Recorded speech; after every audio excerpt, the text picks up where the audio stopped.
Bismillahirrahmanirrahim. Assalamualaikum warahmatullahi wabarakatuh. Alhamdulillahirabbil alamin wa bihi nasta'in wa ala umuri dunya waddin. Wassalatu wassalamu ala asyrafil anbiya'i wal mursalin wa ala wasahbihi ajma'in amma ba'd. Selamat siang Pak Andi selaku pengampu mata kuliah agama. Selamat siang juga kepada teman-teman semua. Kami dari kelompok 8 izin mempresentasikan materi yang berjudul Konsep Islam tentang Negara dan Pemerintahan. Tapi sebelum itu, izinkan kami memperkenalkan diri terlebih dahulu.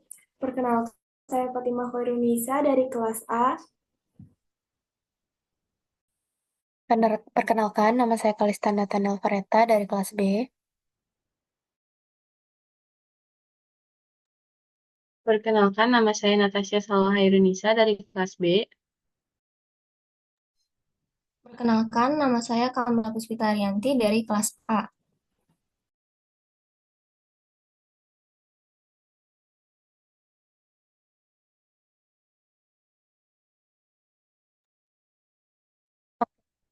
Yang pertama ada Universitas Nilai Politik dengan Lokalitas dan Temporalitas Praktik Politik.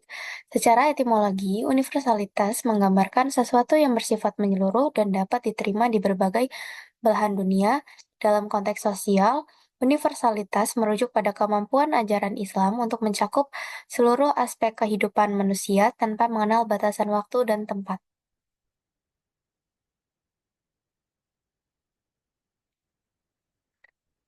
Menurut beberapa ulama, yang pertama ada Yusuf Al-Qaradawi, Universitas Islam memiliki tiga karakteristik utama, yaitu keabadian, internasionalitas, dan aktualisasi. Hal ini menunjukkan bahwa Islam bukan hanya relevan pada waktu dan tempat tertentu, tetapi berlaku secara luas dan abadi. Yang kedua ada Abdul Karim Zaidan, Universalitas Islam adalah sistem yang universal meliputi seluruh perkara kehidupan dan tingkah laku manusia.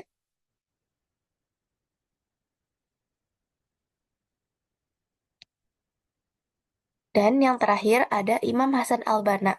Islam adalah sistem yang universal yang mencakup seluruh aspek kehidupan, maka Islam adalah negara dan tanah air, pemerintahan dan rakyat, budi pekerti dan kekuatan, rahmat dan keadilan, hukum dan intelektualitas, ilmu pengetahuan dan undang-undang, aset dan materi, usaha dan kekayaan, jihad dan dakwah, pemikiran dan militer, sebagaimana Islam adalah akidah yang lurus dan ibadah yang benar.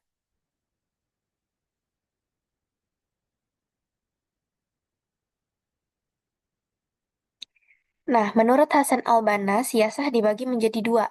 Yang pertama, siasah syariah, artinya membawa ke seluruh urusan umat manusia sesuai dengan pandangan syariat dan pemerintahan yang bekerja untuk menjaga agama dan dunia.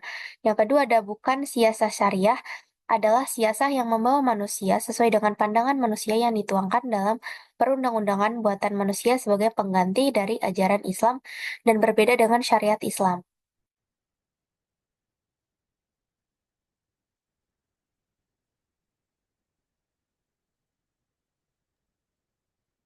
Selanjutnya, ada nilai politik dengan lokalitas dan temporalitas praktik politik. Politik dalam Islam sifatnya universal, artinya berlaku bagi semua manusia dan golongan. Politik Islam sangat menjunjung tinggi nilai agama dalam pemerintahan yang memuliakan manusia dan memakmurkan dunia. Dalam politik Islam, yang digunakan berpegang teguh pada ajaran agama Islam.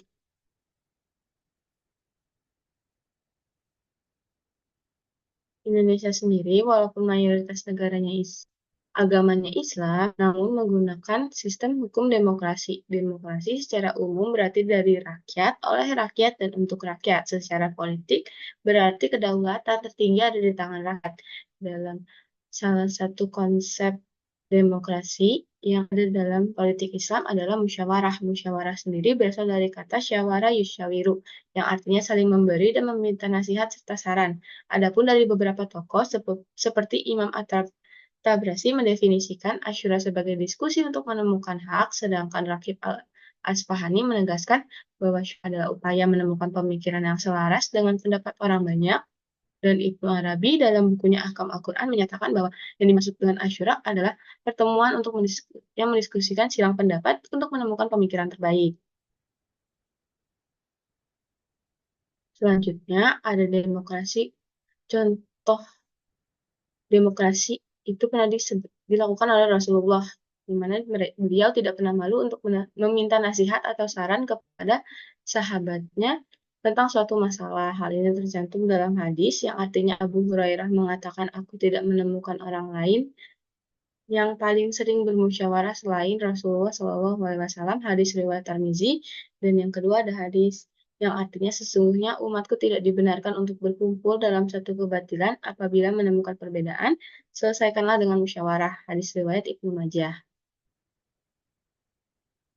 Ada beberapa prinsip yang menjadi titik temu Islam dan demokrasi. Yang pertama ada prinsip keadilan. Sebagai umat muslim yang beriman, kita harus mampu menegakkan keadilan dalam setiap perbuatan dan perkataan. Bila ada pertikaian, haruslah kita selesaikan lewat jalur musyawarah untuk menjaga perdamaian. Sikap adil ini adalah sebuah keharusan dalam menentukan keputusan hukum di antara manusia. Yang kedua, ada prinsip persamaan. Umat manusia diikatkan dalam tali persaudaraan. Semua manusia sama dalam hal-hal dan kewajiban. Dalam Islam sendiri ditegaskan bahwa Allah SWT memandang umatnya sama dan tidak ada perbedaan kecuali perbedaan dalam ketakwaan. Yang ketiga ada prinsip kebebasan. Manusia sebagai makhluk yang sempurna diberikan kemuliaan oleh Allah SWT untuk memiliki kebebasan memilih kebaikan atau keburukan. Namun kebebasan juga dibatasi oleh pemerintah, larangan syariah maupun larangan yang disusun dalam kesepakatan bersama dalam batasan nilai-nilai agama. Yang terakhir ada prinsip hak asasi. Dalam perspektif Islam, hak asasi manusia artinya hak permanen yang dimiliki setiap anak manusia sejak lahir hingga akhir hayatnya. Dengan akal yang diberikan oleh Tuhan, diharapkan manusia tidak berlaku seperti hewan dalam menjalani kehidupannya.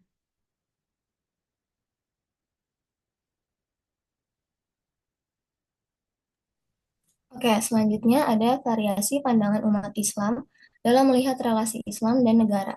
Menurut Zarqulkan menyatakan secara garis besar paling tidak ada 3 paradigma pemikiran tentang hubungan agama dan negara. Yang pertama ada paradigma sekularistik, yaitu mengatakan bahwa Islam tidak ada hubungannya dengan negara karena Islam tidak mengatur kehidupan bernegara dan pemerintahan. Yang kedua, paradigma substansialistik, yaitu menolak pendapat bahwa Islam mencakup segala-galanya dan juga menolak pandangan bahwa Islam hanya mengatur hubungan antara manusia dan penciptanya semata. Yang ketiga, paradigma formalistik, yaitu menganggap bahwa Islam adalah agama yang paripurna, mencakup segala-galanya, termasuk masalah negara atau sistem politik.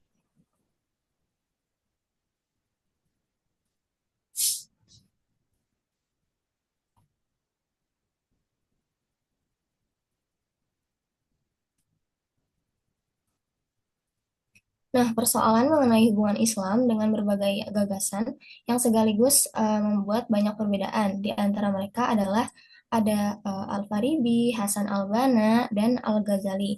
Perbedaan pandangan ini terjadi selain karena sejarah masa lalu, juga disebabkan karena tidak adanya keterangan tegas mengenai negara dan pemerintahan pada sumber Islam seperti dalam Al-Quran dan Sunnah.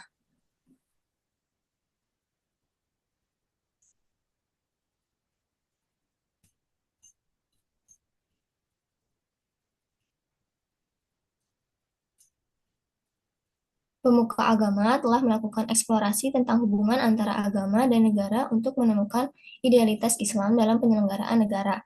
Edi Gunawan mengidentifikasi beberapa paham mengenai hubungan ini. Yang pertama ada paham teokrasi, yaitu menganggap agama dan negara tidak terpisahkan dengan 2 bentuk. Yang pertama, teokrasi langsung, yaitu pemerintahan dianggap sebagai kekuasaan langsung dari Allah. Dan yang kedua, teokrasi tidak langsung, kekuasaan berada pada kepala negara atau raja, bukan langsung dari Allah. Selanjutnya ada paham komunis, yaitu menempatkan materi sebagai nilai tertinggi dan menganggap agama sebagai kesadaran individu sebelum mencapai jati diri. Dan yang terakhir ada paham sekuler, yaitu memisahkan agama dan negara, dengan negara mengurus urusan duniawi dan agama mengurus urusan rohani.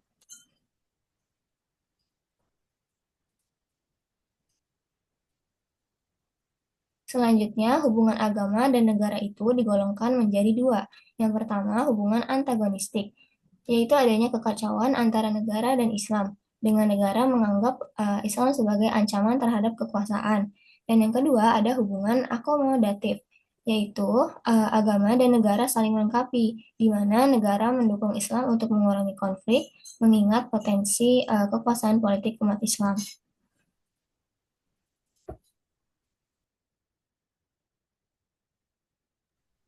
Lalu selanjutnya ada rekonstruksi konsep politik nasionalis religius.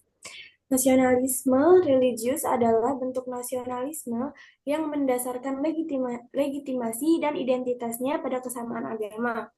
Dalam konteks ini, nasionalisme tidak hanya mencakup cinta terhadap tanah air, tetapi juga mengaitkan nilai-nilai keagamaan dan spiritual sebagai landasan untuk membangun persatuan dan identitas bangsa.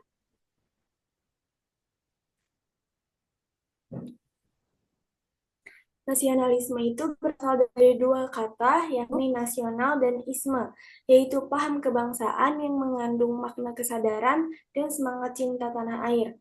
Selain itu, nasionalisme berasal dari kata nation yang dipadankan dengan bangsa. Terdapat dua pengertian dari bangsa, yaitu yang pertama ada pengertian sosiologis dan antropologis.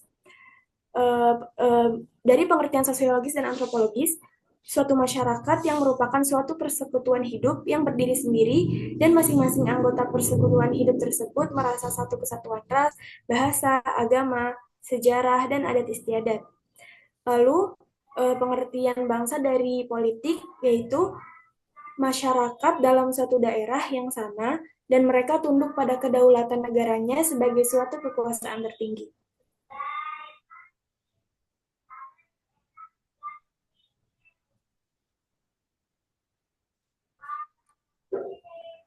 Nasionalisme religius di Indonesia terbagi antara kubu nasionalis dan Islamis, menghasilkan ideologi Pancasila sebagai titik temu untuk masyarakat plural.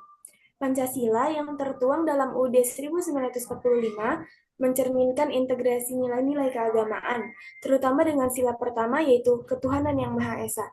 Ini memungkinkan semua umat beragama berkontribusi dalam pembangunan bangsa. Semangat nasionalisme yang tercermin dalam kisah-kisah Al-Quran. Terdapat surah Al-Fil dan At-Taubah yang menekankan perjuangan melawan penindasan. Prinsip Bhinneka Tunggal Ika lahir dari kesadaran akan keragaman yang harus dijaga.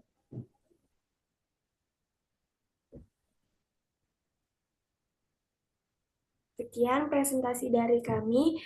Apabila ada yang ingin ditanyakan, boleh di-list di WhatsApp grup. Terima kasih. Wassalamualaikum warahmatullahi wabarakatuh.